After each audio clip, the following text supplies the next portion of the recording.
Aye, aye, Captain. I'm talking about how to get high performance, trusting teamwork without poor leadership in your 40s. Because Maybe you're leading a team, but no one trusts each other fully. Meetings feel polite on the surface, but underneath there's hesitation, there's delays, there's silence, progress slows, and not because of skill, but because people don't fully commit. Let's look at the research now on how we can solve this. NGO have a very good study. They say that trust is essential for high performance teams, especially in complex interdependent work. It found that trust is built through structured collaboration, shared goals, team composition, and joint problem solving. They felt from their study and the outcome of it that without trust, teams become defensive and inefficient. With trust on the other side of things, they become collaborative, taking risks and performing better. No handful in the research looks at how to build a high performance team. No, they're not a mechanic. They certainly have got the keys to the high performance engine in the research for sure. They've said that both structured execution, that is the tasks, and creative thinking, the imagination, can be great ingredients into actually building this high performance team. But you need to have clear goals. You need to be able to visualize as a leader and as a team, and to have step-by-step breakdown throughout. They say that continuous learning and action cycles are what's needed. Learning, yes you are from this video, thankfully. So they say as well, it highlights that teams fail when they are too task focused and vision driven, because it doesn't have place for that imagination and creativity. So then one of these studies focuses on trust in the foundation of a teamwork, whereas the other one is focused on thinking, on vision, on execution, and the engine of performance. So that means high performance requires both trust between people and clarity in thinking and direction. Without both, teams fail. So how can we get all of this together then? Build trust early and deliberately. Here we are in the interview. I'm going to ask you this question. It's a tough question. You don't have to answer it, but look, we know human resource says don't do that. The law says don't ask that. It could be slander. It could be deliberate. It could be hurtful. But guess what? If it builds trust early on, it's a good thing. Use structured onboarding, for example, startup sessions right after that. If you're afraid to ask certain things, fine, legally, just keep the law. Let people though understand each other personally. First impressions shape long-term trust. People that like them, and they like them because they're like each other. Create shared goals. Look, everyone must understand the same objective.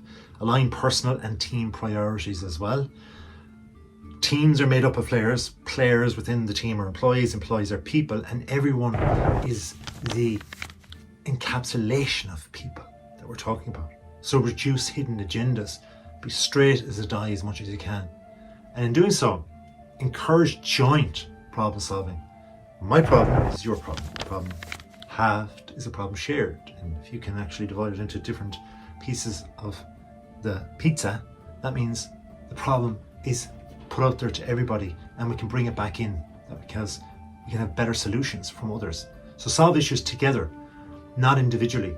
Collaboration builds confidence, after all, and shared struggle builds trust. And this is where we want to have a culture of a workplace that's good, that's confident about the future, that we can go and compete. Balance your logic and creativity, because your left brain in one way can be sort of in some ways, and I'm not going to go too much into this, but it can be towards execution. Right brain, imagination. These are the fallacies, of course, of simple neuroscience.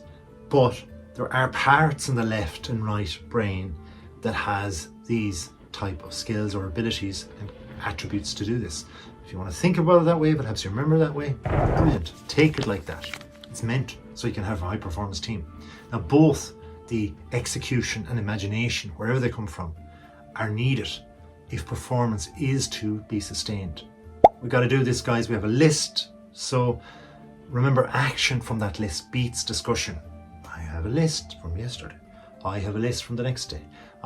So what about your list? Like, what did we actually earn? So it's all about breaking tasks into clear steps. Remove ambiguity in responsibility and just get lifting. I want to do it for the day. Now look, if you like this video so far, please hit the like button and comment, yes or no, good or bad, and we'll have a conversation. And please do subscribe. Now, we want to use clear communication structures. Regular meetings are good. They improve alignment, face-to-face interaction when possible. And look, ideally possible, make them possible, please, because they build trust. Shared language reduces misunderstanding too. Design the right team composition. The big players, the small players, the quiet ones, the loud ones, put them all together and you have a team. Skills matter, but so do different behaviors and personalities. You'd be surprised who actually gets on with each other, motivates each other and irritates each other at the same time. But collaboration of the ability, if you can lead it correctly, is critical to success. One negative member though can damage trust throughout, so we have to be super careful. Help the team visualize success. You can see it. If you see it, you can do it, said Walt Disney. Have him on your team. Clear vision increases engagement and people act better, the truth be told, when they see the goal. A lot of people do. Most people visualize, well, they see things after they've experienced it, because most of the time they have their eyes open. So therefore, if you can show them what potentially they would have their eyes open for, that's exactly what a visualization is. And it gives them mental clarity, and that clarity drives performance. Break work into manageable steps, smaller chunks. Big goals are cool. That's where you need a big visualization. But it can be overwhelming for lots of people who like the nitty gritty, getting down and dirty in the moment.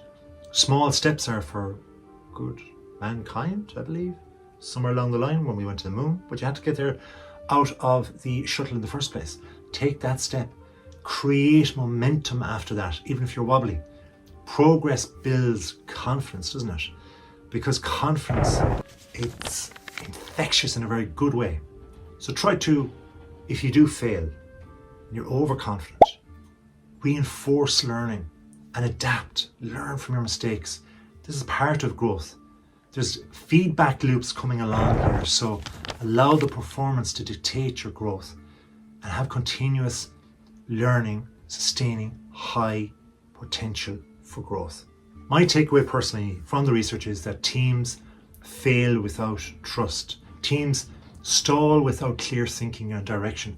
For us middle-aged men in leadership, your job isn't just to manage tasks, it's to build trust and to shape how your team thinks, how your team performs, and how your team is going to get ahead. Thanks for watching. Please like this video. If you subscribe, comment to say that you have, and we'll look after you.